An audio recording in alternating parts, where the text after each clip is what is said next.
呀，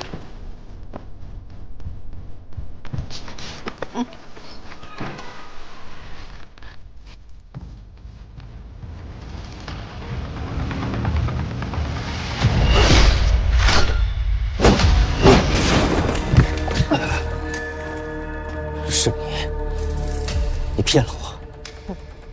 我怎么会背叛王爷？是你太过天真了。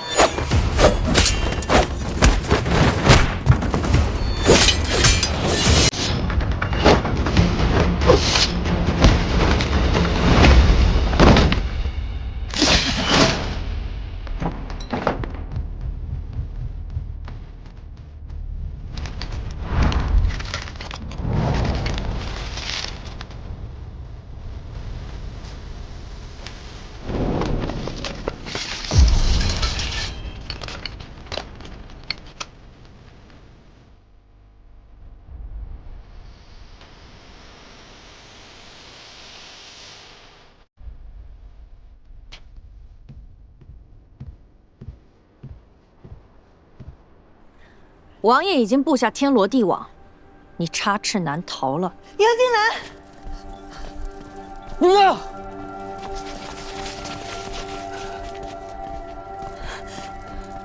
娘娘，你没事吧？流言是假的。杨警官来南诏，应该光明正大的来白王府做客，本王也可以好好招待招待你呀。白王的待客之道，实在是登不上台面。谁让你不遵守做客之道呢？沈凤泽，你放了他。英爷别怕，他不敢杀我。鉴于你跟东宫的关系，在益州城的时候，本王对你确实有几分忌惮。但现如今你在南诏，夜闯白王府，就算本王杀了你，也是理所应当。白王这陷阱布的并不高明，无非是在赌我的情谊。知道陷阱你还来？我不能赌那个玩意。沈凤泽，我既敢夜闯你白王府，你又怎知我会毫无准备而来？你是以为本王不知道你跟杜燕合作吗？但是你有没有想过，季英在本王这里，至少他没有生命危险。但如果他去了织宫营，他会遇到什么？你知道吗？你与杜燕是一丘之貉。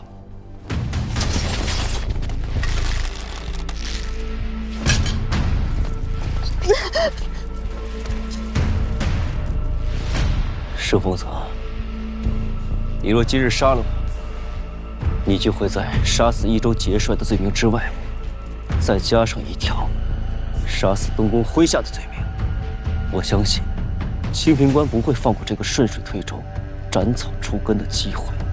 你在赌本王不敢杀你敢吗？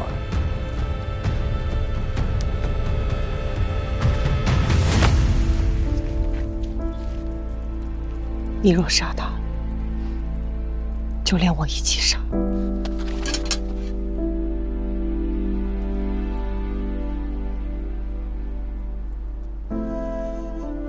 本王在赌你对他的情谊，你却在赌本王对你的情谊。好，如果你们这么爱赌，本王今日就成全你们，好好陪你赌一把。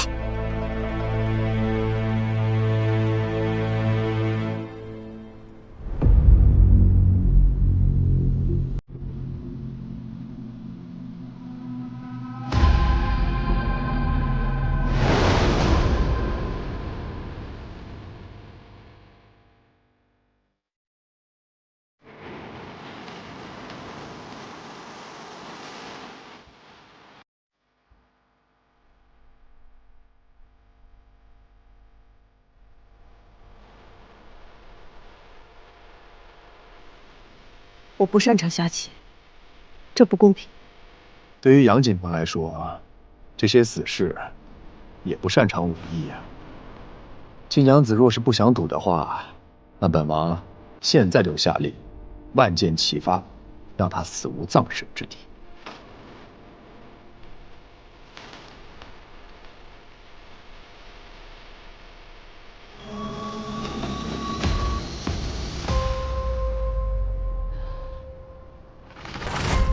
想怎么赌？本王会找12个死士陪杨警官切磋。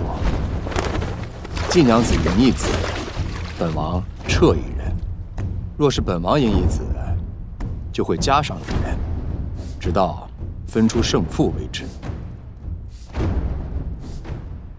若是我将他们全都杀了，也算我们赢吗？那就看你的本事了。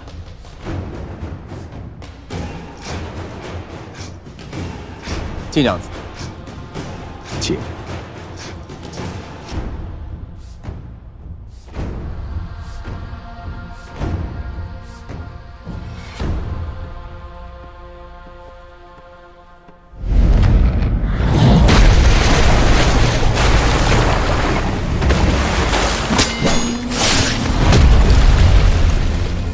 鸳鸯，你放心，这几个人伤不了我。盛公泽，本王说过了，12个人是本王的底线。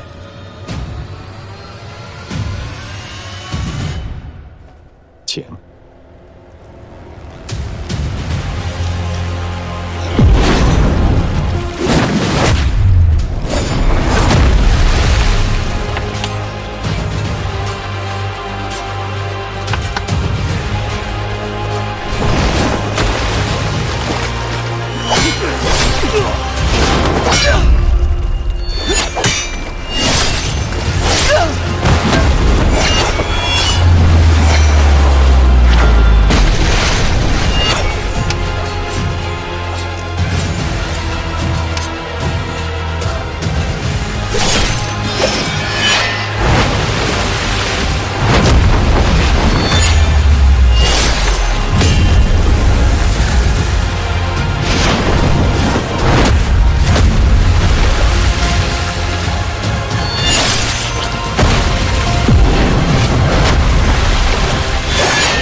劝晋娘子还是专心一些，杨警官的性命可是掌握在你的手上。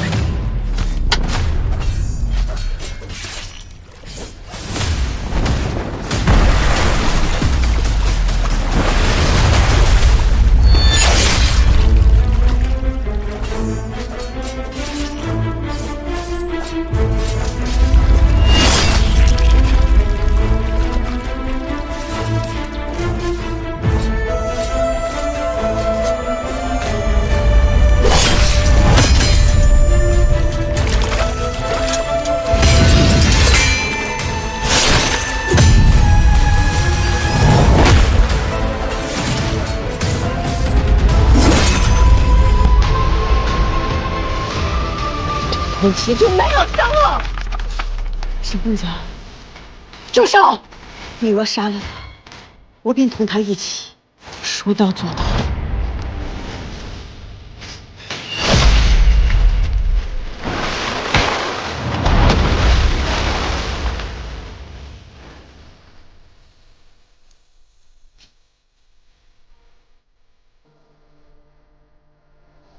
住手！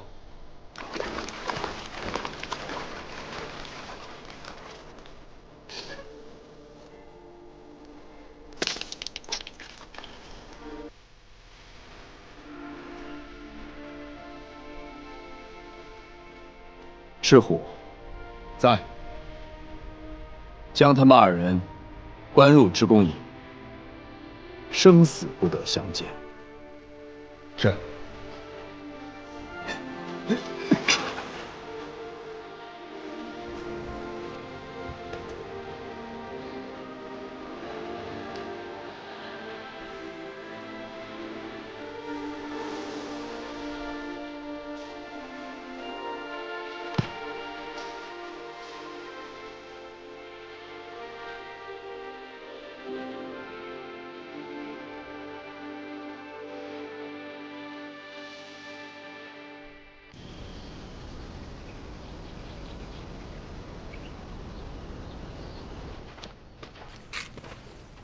新娘子，这就是你在营池的房间了。以后在染织上有什么需求，可以随时找我。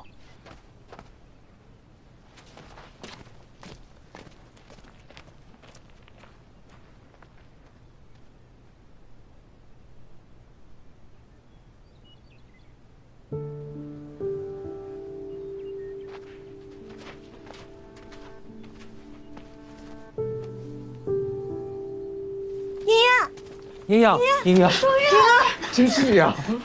英英，你挺好的吧？盛梦泽他有没有对你？对，你们先聊，我把你们看着。啊，快坐，先坐。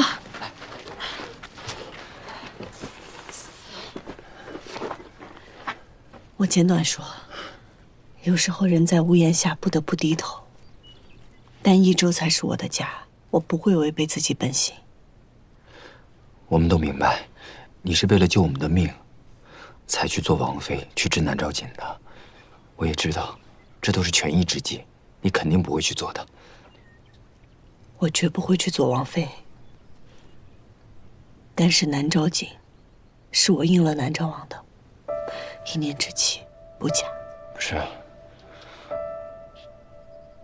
我们真要为他去织锦吗？那南诏人把我们掳过来，把我们当成俘虏，阶下囚，我们就应该认命，从此以后为他们卖命吗？可是不知南怎么办？不知我们会死的。英英，这不是你的性格呀。你是来了南诏以后变了吗？是盛梦泽给你灌了什么迷魂汤吗？我们以为你来是给我们想办法，带我们去反抗的，不是让我们去做奴隶的。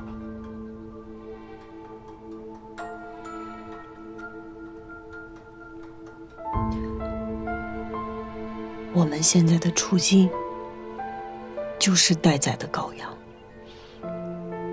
没有一点办法，唯有一赌。所以，我跟南诏王做了一个交易。是龙六，要来够了，快走！没用的东西，知道这些染料值多少钱吗？耽误了白王织锦衣，罪该万死！给我打！住手！怎么，你们也想挨打呀？哎，有事说事，有人说事啊！住手！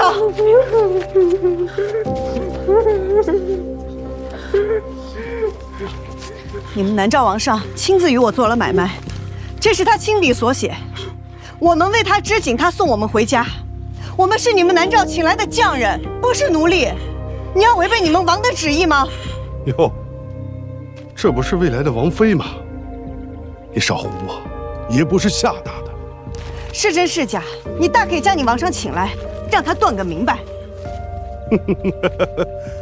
你算什么东西啊？不过是一群被掳来的贱民。王上是你想见就能见的。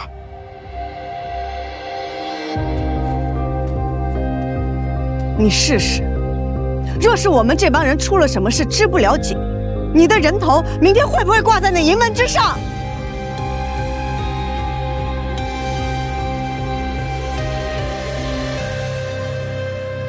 不愧是白王未来的王妃啊！是为了白王着想。白王要是1年之内织不出锦来，就会被送到大唐处理。若是那有骨气的人呢，干脆就不干了，到时候和罪魁祸首一同赴死。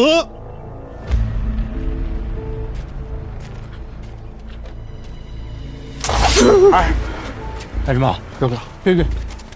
哎，算你想走运。让开！没事。自从那天惊动了杀人，他就害怕霸道的声音，他们总是这样吓他。你刚才拿出来那东西是真的吗？我们真能回去吗？那确是南诏王亲笔所写。你是怕盛风泽织不出锦被处死了，到时候你就做不成王妃了吧？你放屁！你一是怕我们被牵连，你这人怎么这样啊？注意点啊！大家可以自由选择，但我只想活着回去。我想活着见到我的阿娘和阿兄。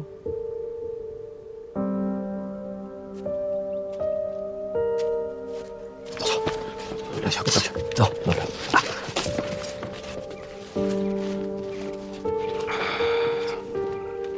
秦娘子，这清平关的人可没那么好对付。我若是你的话，就避而远之，专心吃紧。我正是因为想专心致敬，才不能虚虚图之。井为首，人在井之上。我先要在乎的是人。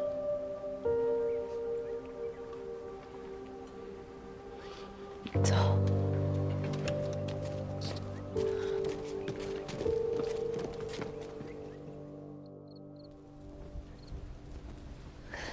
行了，早点休息吧，有什么事明天再想。你们这几天到底还经历了什么？是不是就算赤虎留下，也不能阻止杜衍他们刁难你们？清平关派的那位守卫长，明争暗惩，羞辱折磨大家。只要无关生死和染丝，赤虎是不会管的。所以现在大家要么就像三郎一样，心里有气但没有办法；要么就和六郎一样，委屈或者麻木。怎么又这样啊？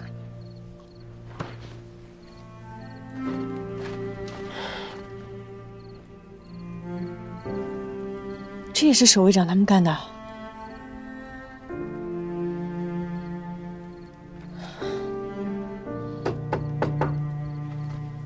谁？累了吧？我。14，来了。来，你怎么来了？啊，没休息呢。那个三哥不好意思，让我来送2床被子，方便吗？啊，快去快去！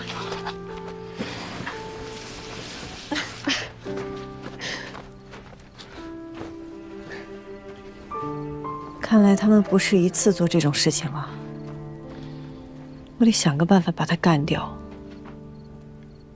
什么？干掉？嗯。好了，不早了，你快回去睡吧。不，谢谢你们的被子。那我先回去了。哎，你们那边被子够吗？我够。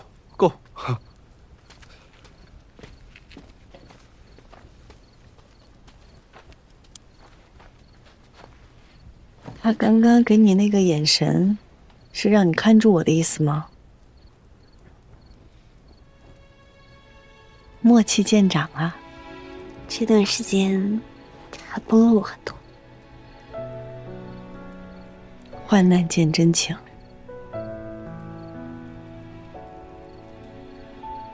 患难见真情。那如果患难过去了，真情是不是就会消失啊？不会。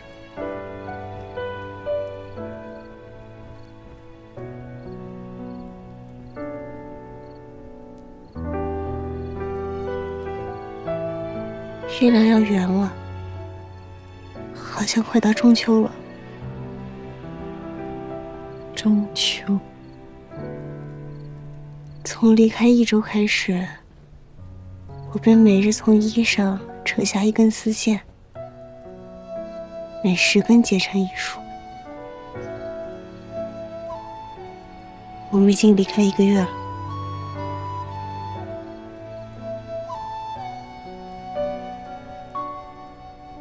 丝线。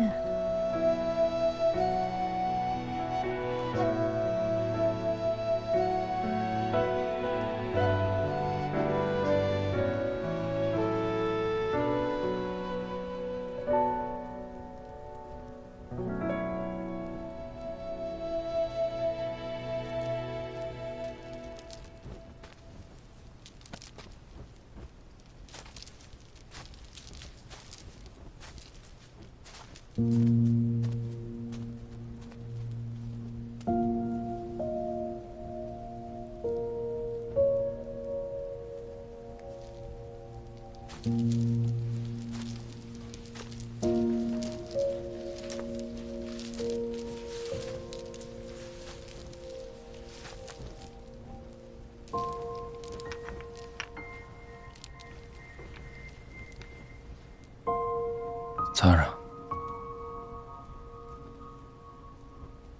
我都已经这副模样了，还能害你不成啊？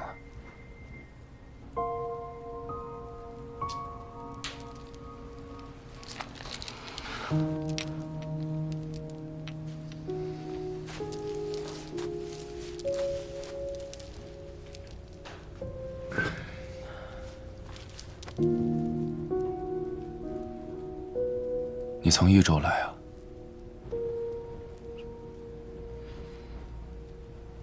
嗯。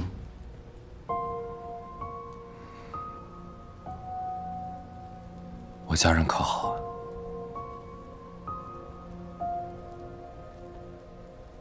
牛瑾现在统领着益州，然后呢？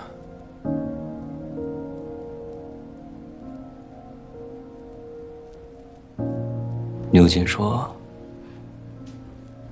是你赵家勾结南诏，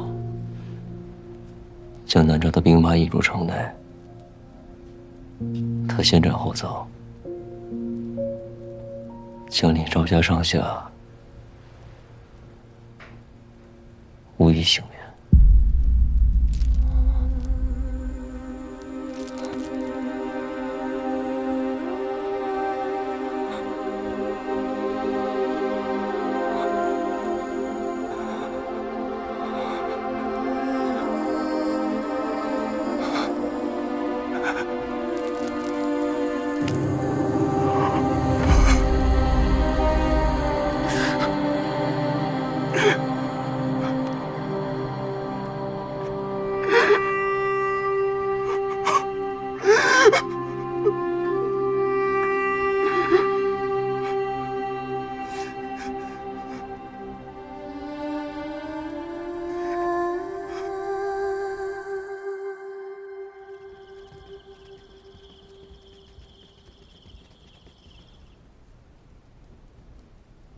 杨静南他说什么了？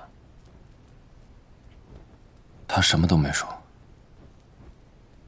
还是不够信任我。不过我认为，他为什么来南诏，他的内应是谁？即便他不告诉我，他定会告诉英英的。他想跟季英说什么呀？平安，勿念，就这么多。啊，也对，这么短的时间，他不会轻易相信你的。是，王爷，不如此事，咱们从长计议。过段时间，你再找个别的理由让我进去，咱们再试试。对了，送进去的饭菜和水，他吃了吗？他应该是察觉到了问题，每日只吃最少的量，维持能活下去。嗯。那你呢？你吃了吗？我既然决定与王爷合作，定会相信，日后王爷会把解药给我。其实这个没有什么解药，这个药越吃越想吃，一日不吃啊，就会像千万只蚂蚁在啃食，痛不欲生。等到它疼得受不了的时候，就会放下尊严，臣服于我。那赵某，赵二郎君不用紧张，赵二郎君从今日开始就不必吃了，不碍事。你我是同路人呐，本王不会害你的。谢王爷。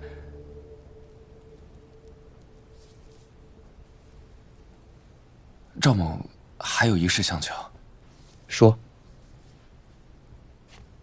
恳请王爷善待我那被您救出的家人们。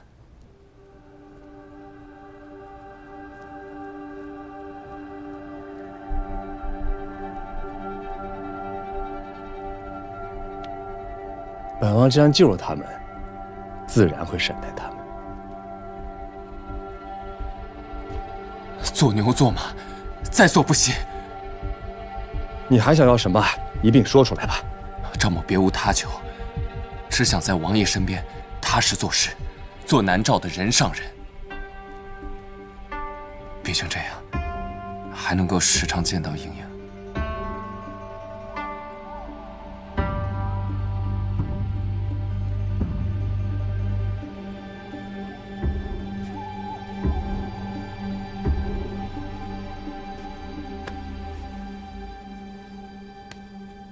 想效忠于本王，没那么简单。他必须得听话。本王的血葬。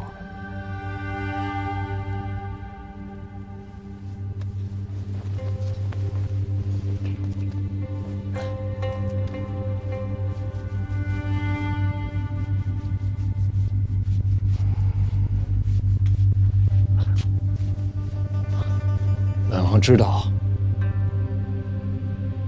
让一个人弯着腰，实属不易啊。跪下吧。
新娘子，有人找你。天不怕到底是什么？你们南诏的织机固然精巧，但只能织出宽不过7寸的锦缎。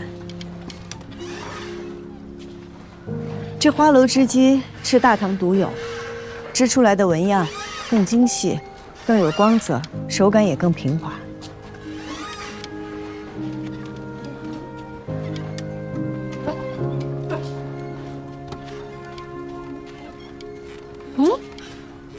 这是我们南诏的丝绢，这还是你的衣服给我的灵感。南诏的纺织业有自己的特色，我们既然要做南诏锦，是可以相互借鉴学习的。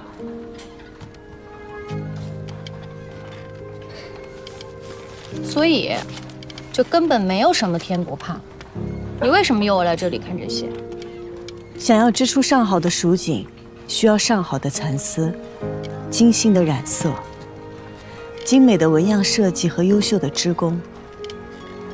天不怕不是一种叶子，是一套完整的流程，是大家的齐心协力。这，就是我的天不怕。区分一个谎言的好与坏，那是要看他骗你到底是为了你，还是为了他自己。你会来，是因为你不想放过任何一个可能，是因为你太爱那些蚕，爱锦。我说过，我和你不是一种人，咱们不可能同路的。你去找盛丰泽同路。我跟他没法同路。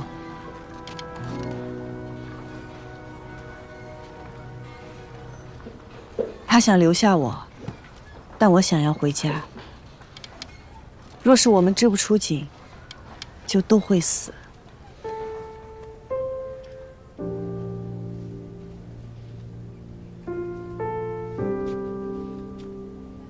干嘛呀？用情感绑架我啊？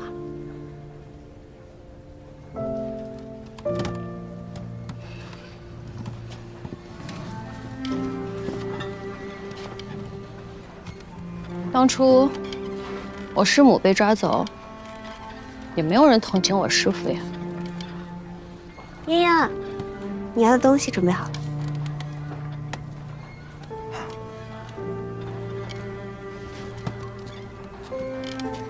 这是我用1周的法子染的南诏丝，你瞧瞧有什么不同？你要是不想瞧，扔了也没关系。走吧。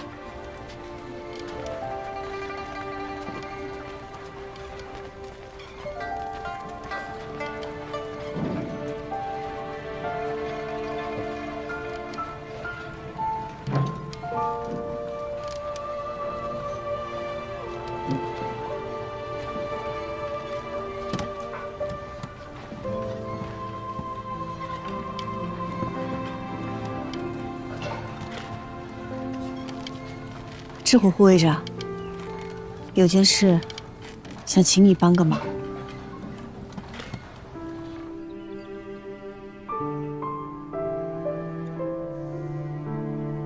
七娘子这手艺果然不一般呐。可这我不敢收啊，这。我也没说要送你啊。这快过中秋了。中秋在我们家乡是家家团聚的日子，可如今我们回不去，我便想在营中给大家过个节。想劳烦你将那些都卖掉，帮我买一些过中秋需要的东西，那剩下的钱都归你。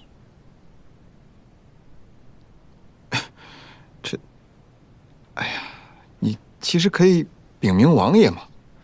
他应该能准许的。无关染之，这是我们自己的事，自己解决。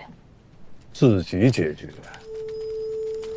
可你们拿的是白王买的丝线，你们这叫什么呀？啊，狼狈为奸，中饱私囊啊！赤虎护卫长，你就亲自向你们王爷交代吧。来人，把这些支更给我带走。是。慢着。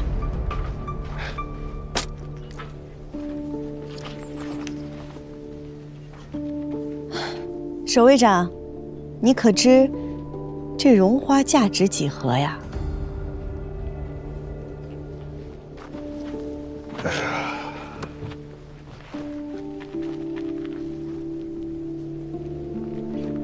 几何？赤虎护卫长是知道的，这绒花在益州就价值不菲，而今在南诏更是稀少之物。对，这价格得翻好几倍呢。这东西这么值钱啊？自然。守卫长可想分一杯羹？哎，金娘子，这可不行啊！他凭什么分一杯羹啊？对呀，莹莹，不行啊，不能跟他合作呀。既然没发现了，只有合作才是最好的选择。闭嘴！合作？我说过要跟你们合作了吗？我完全可以把他们上交了呀。不合作也无妨，只是这些东西我们还没有往出卖，就算您上交上去，我们也可以说这是献给白王的礼物。我就是觉得有利不赚，大傻子吧。唉，这东西这么值钱，卖出去不会被发现吧？那绒花上面没有记号，也没有题名，谁知道它的出处在哪儿啊？怎么分？他6，你3，我要1分用来买花灯和做月饼的工具。凭什么他比我多1倍？按顺序，他比你先；按交情，他比你少折磨我们一些。就按能力，他也比你好往出运呢。东西我来运，我6他3，否则免谈。生意可以不做，但规矩不能坏了。他5，你4。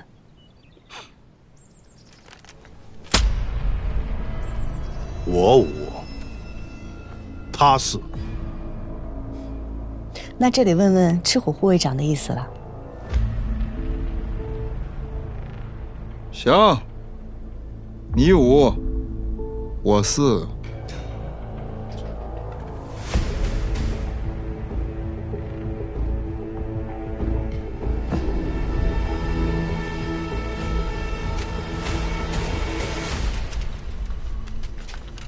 真的要这样吗？清平关不是要为难他们吗？一码归一码，钱我要拿，为难的事儿照样做。送出去吧。是，你们几个跟我走。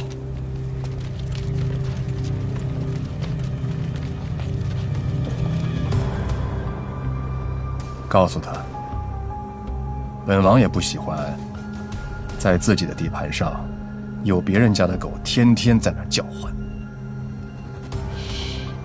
不过倒是可以借这个荣花来将计就计啊。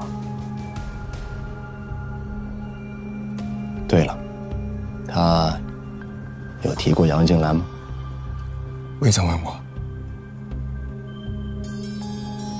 基因曾经为了他父亲复仇，忍了10年。就以他的性格，嘴上越是不说，心里越是牵挂呀。忘掉一个人，确实需要一些时间。虽然本王杀不了杨景兰，但可以让他生不如死。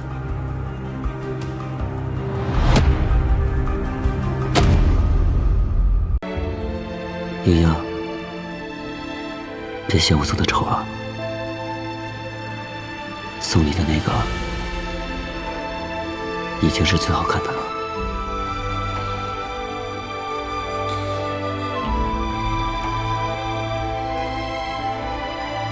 我想告诉我的月亮，事情结束以后，若他还眷恋江湖，我便陪他仗剑天涯。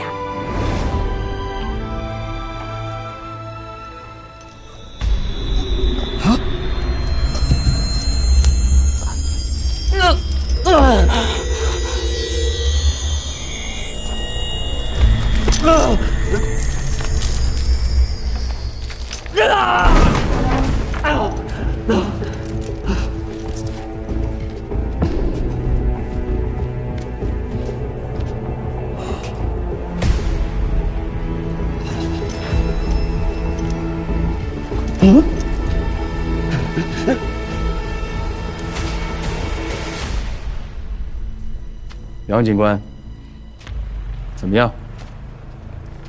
感觉如何呀？想不到你偷偷骗我，竟会有药！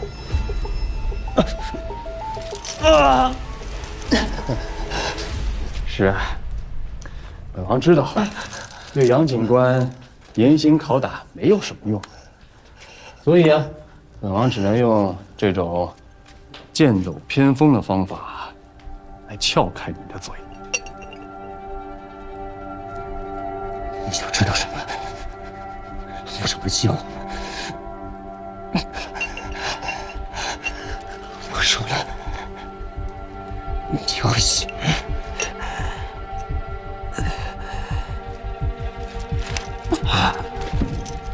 我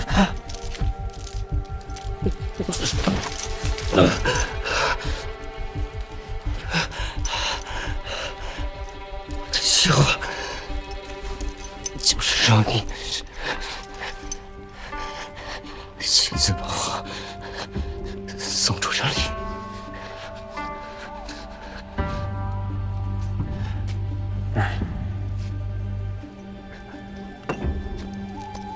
杨金兰，你别忘了，现如今你在南诏，无论你怎么布置，你都飞不出本王的手心。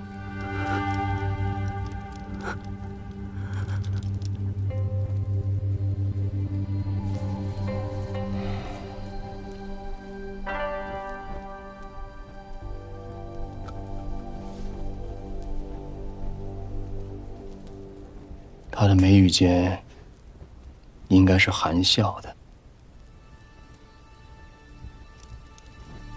他的手腕应该是纤细且柔软。放下，一点儿也不是！放下！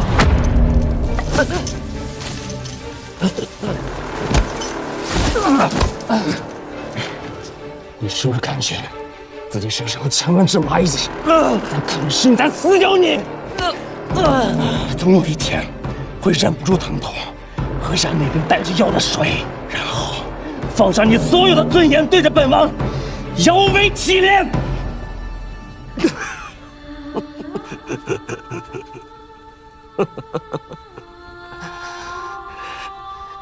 你当我是赵秀元？是，那又怎么样？在这暗无天日的房间里面，只有药水陪着你。无论你的骨头多么的硬朗，他们都会自己折断。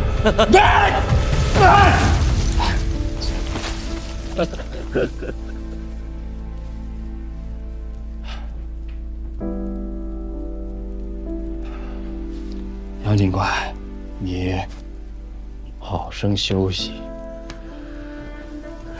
本王过几日再来看。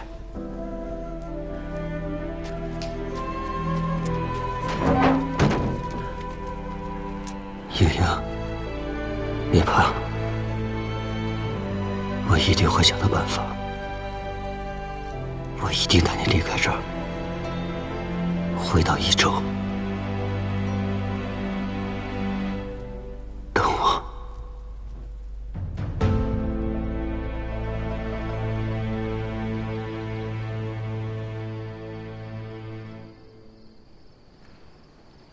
婷儿，哎，非得是你吗？你一向不善言辞，不与人争抢，难道这次非得由你出面去劝阻牛瑾吗？阿娘，江人被掳，锦业本就元气大伤，牛瑾非但不体恤民情，反而横征暴敛，逼迫我们交纳更多的赎锦岁贡。再这样下去，锦业必衰。得有个人站出来，告诉他不能再这么做了。我明白，我都明白，只是茵茵在南诏，安危难料。若明日你再出什么事儿，我会暗中保护她的。不，姨娘，你不能去。若是你被抓了，我就真的没有力气再做任何事了。你们放心，牛瑾虽然残暴，但是他也知道把我们逼死了，对他是没有任何好处的。婷儿，你一定要小心行事啊！啊，放心吧，阿娘。我等你回来。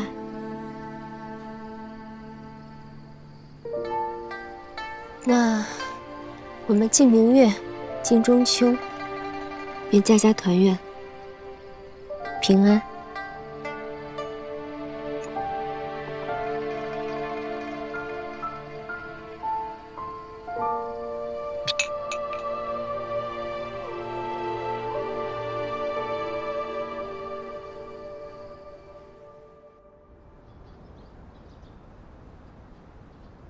诸位先生，季家的锦已经送进去了。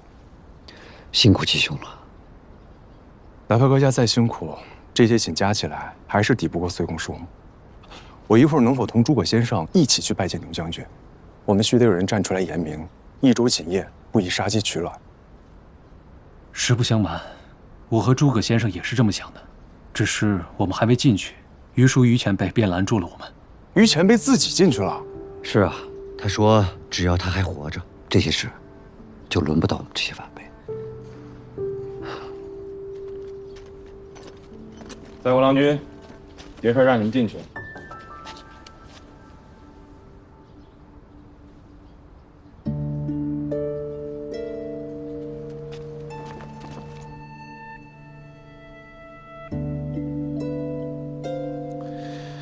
那于掌柜的意思是？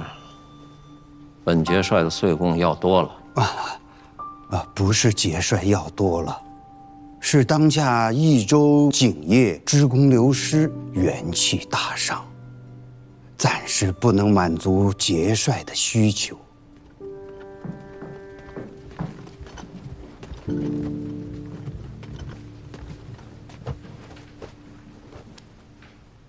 见过节帅。方才于掌柜一直在同我说啊，各位现在都不容易，职工少了，丝线贵了。总之呢，意思就是我岁贡要多了。节帅，他们都还年轻，没见过什么世面，所以自然就看不到如此下去对景业就如同杀鸡取暖。我等并非是不想孝敬节帅，实乃我等是想长久的孝敬节帅，才希望节帅能高抬贵手，细水长流。我又没问你，我在问他们，你们觉得呢？下官翻过记载，历史上益州锦业断过5次，2次是因为战争，而另外3次都是因为守关的岁贡过高。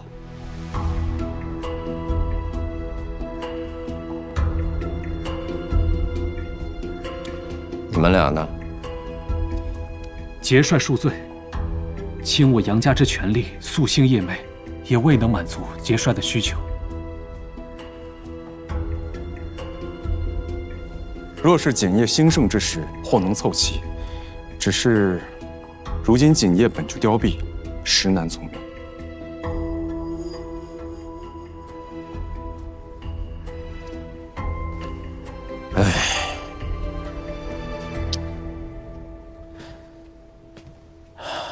其实呢，你们也都知道，我赚钱的法子有很多，那我为什么会独独钟情于蜀锦呢？是因为年幼时家里穷得厉害，父母早亡，我与阿兄相依为命，同在一个富贵人家做工。阿兄不小心把那家夫人的锦衣弄坏了，就被活活打死了。从那天起，我就发誓，若日后富贵了，我定要依锦而行，视锦绣为玩物。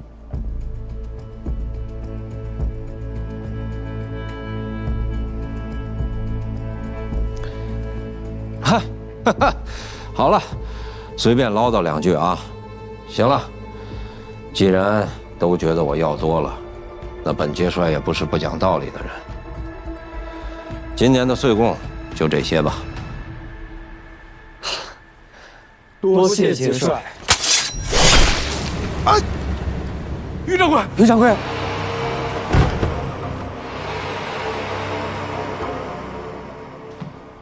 刚才我的话没说完。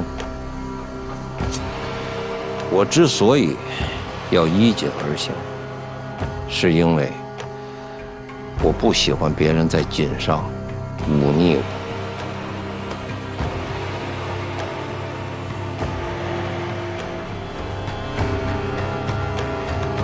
下次不能比今日再少了，也别那么多废话。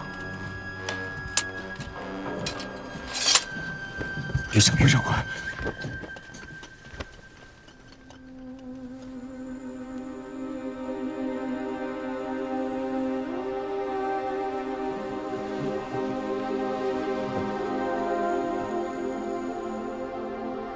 我于家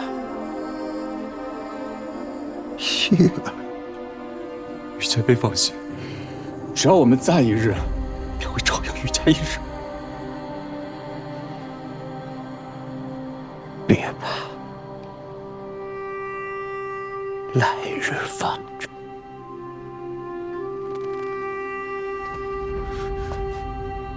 于掌柜。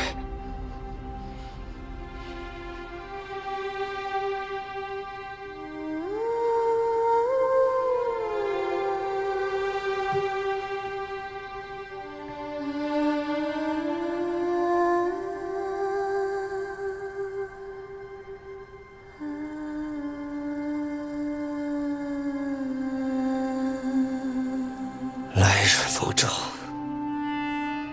我们得早做打算。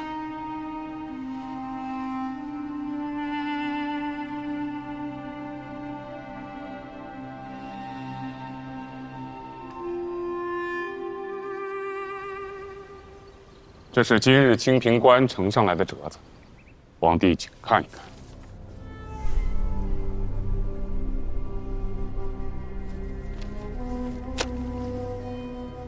节度使穆辉不是我杀的，是牛景栽赃陷害。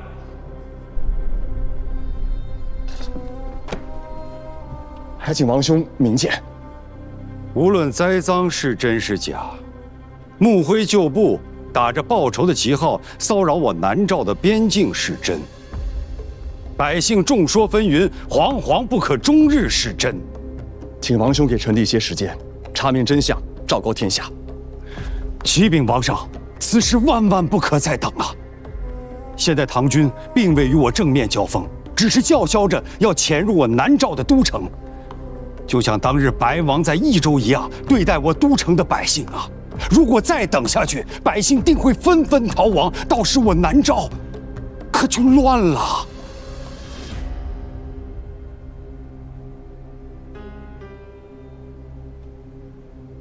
这唐兵以复仇的名义作乱，恐怕现如今最不安全的便是王帝你。不如这样，你迁入姑的行宫，那里毗邻山海，人迹罕至，又易守难攻，且姑会派兵前往，昼夜巡逻，保护你的安危。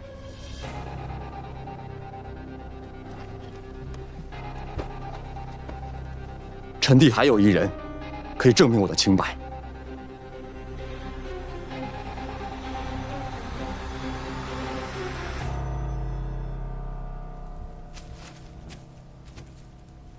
穆辉旧部，穆辉旧部，哪来什么穆辉旧部？全都是你搞的鬼！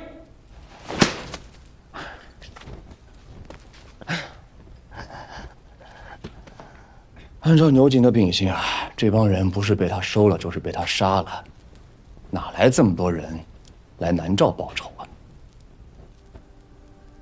是没有。你怎么不去跟南王上去说？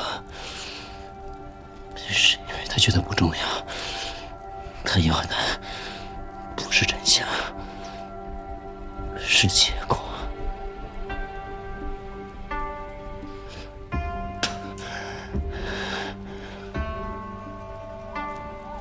如果我能平息边关之乱，你给我什么好处？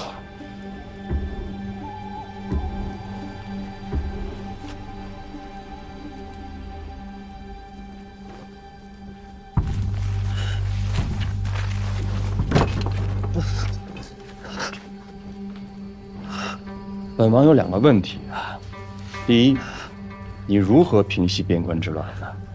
第二，这边关作乱之人是些什么人呢？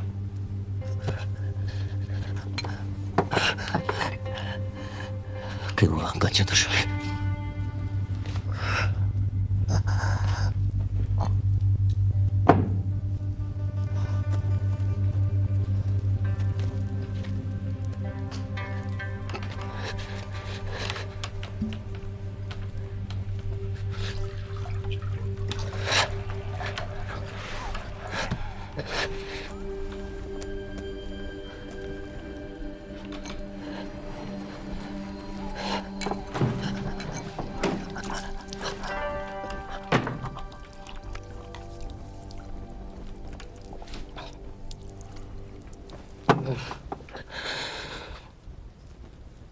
他们不过是我的一些故友旧交，我会告诉他们，祸乱益州的真凶是牛景，然后让他们去长安，请朝廷来处置牛景。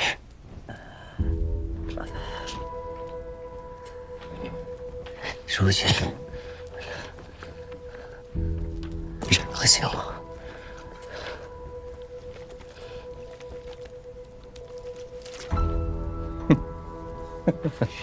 好，那说说，你想要些什么呢？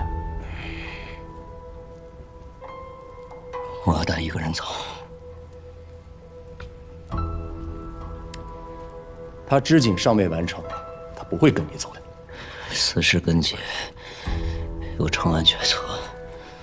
丧事死党是国舅爷，在长安，他的话比我有分量。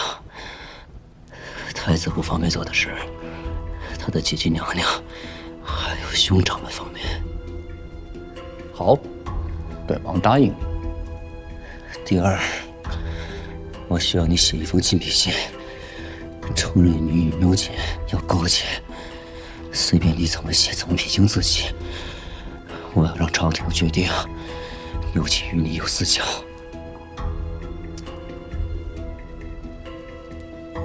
好，本王也答应你。第三，临走之前，我要与我夫人见一面。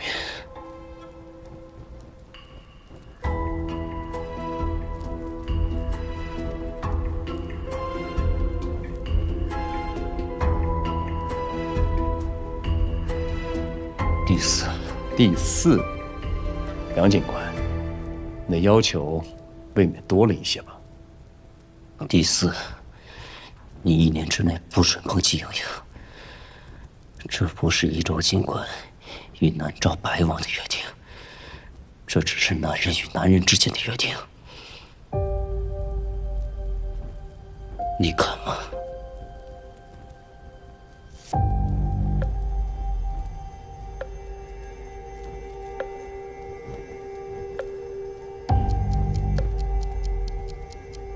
本王答应你。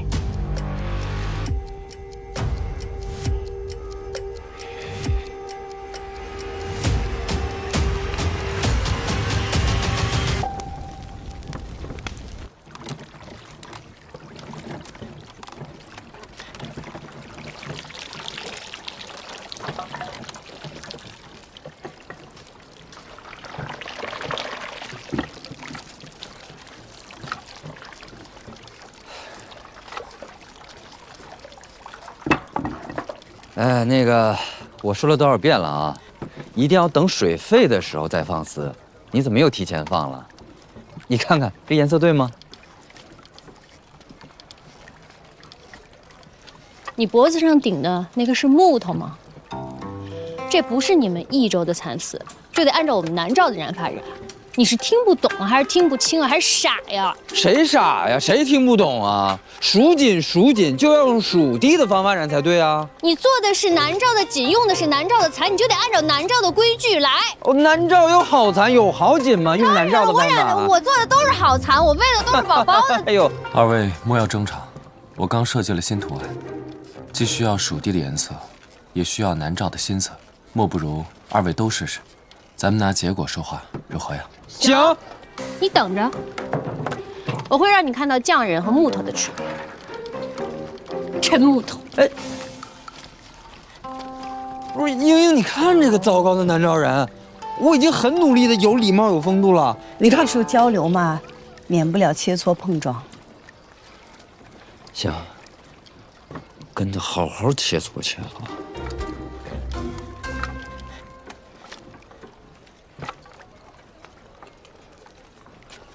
莹莹，我们合作之间可好呀？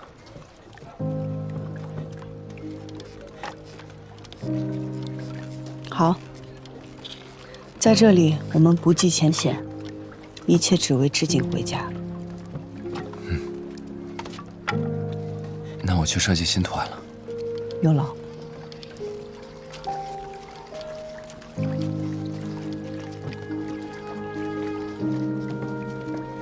季娘子，有人想要见你，请。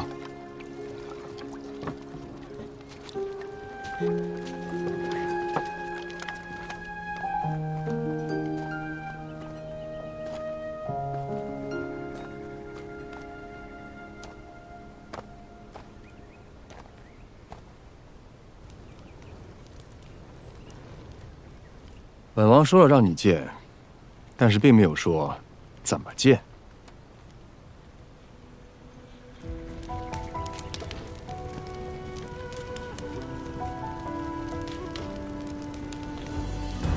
铁娘子，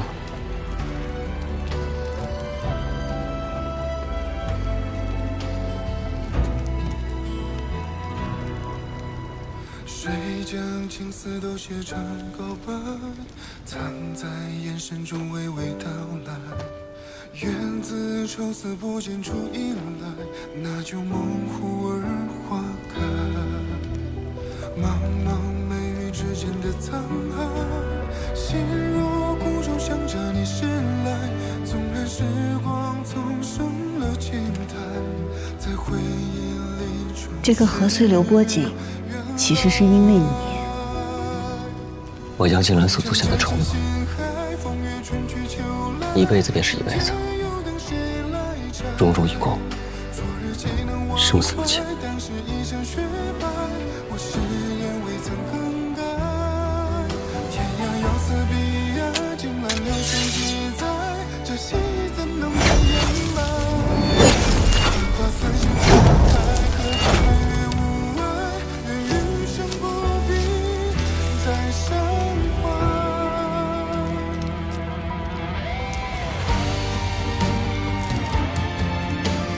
不离不弃，不丢本性。往后无论发生任何事，你我都丢不了了。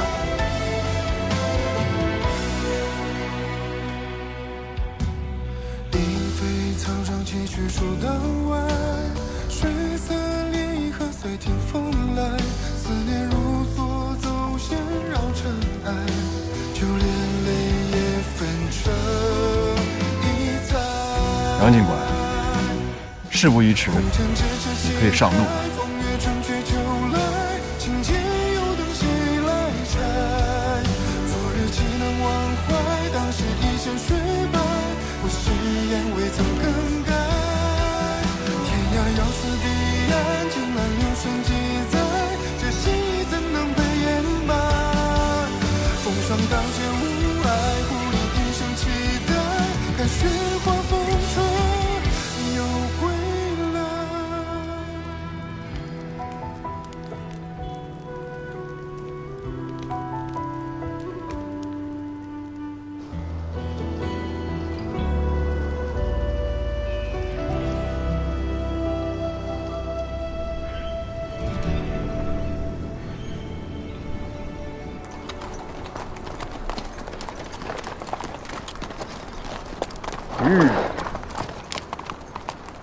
二位，过了这望京驿，便是大唐的地界了。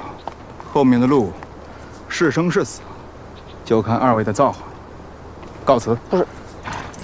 不是你，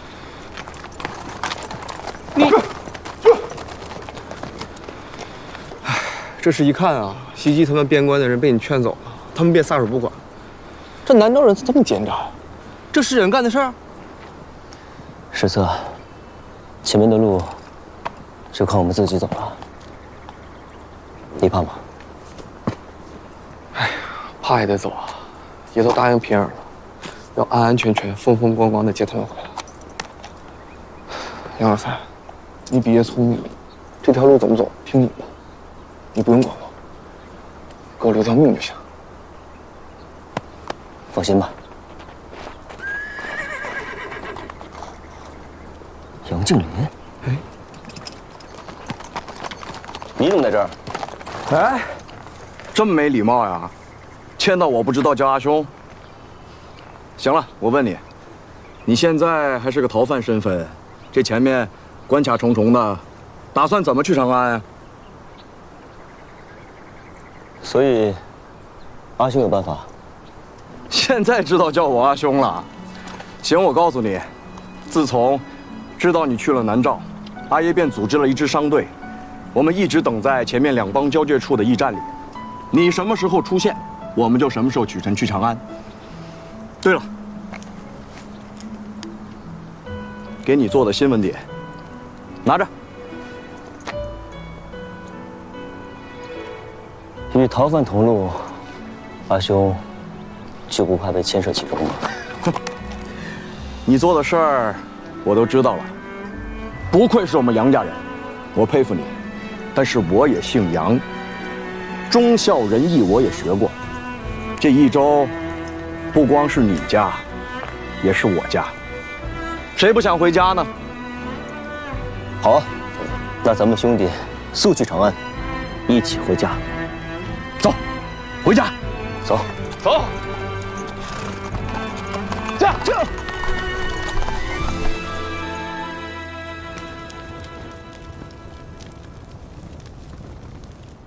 这已经是用最有韧性的蚕丝制成的剑了。接下来由你来演，看看它能不能成为合格的南诏剑。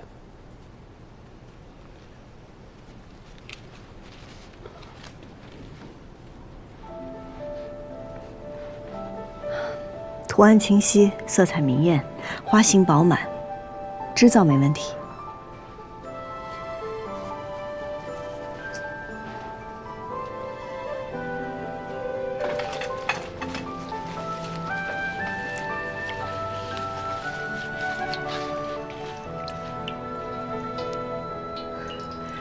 过碱水而色不退，鲜艳如初，染色也没有问题。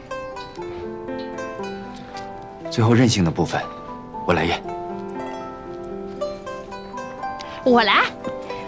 我来。轻点，你们轻点。我来。轻点儿。陈木头，你使那么大劲干嘛？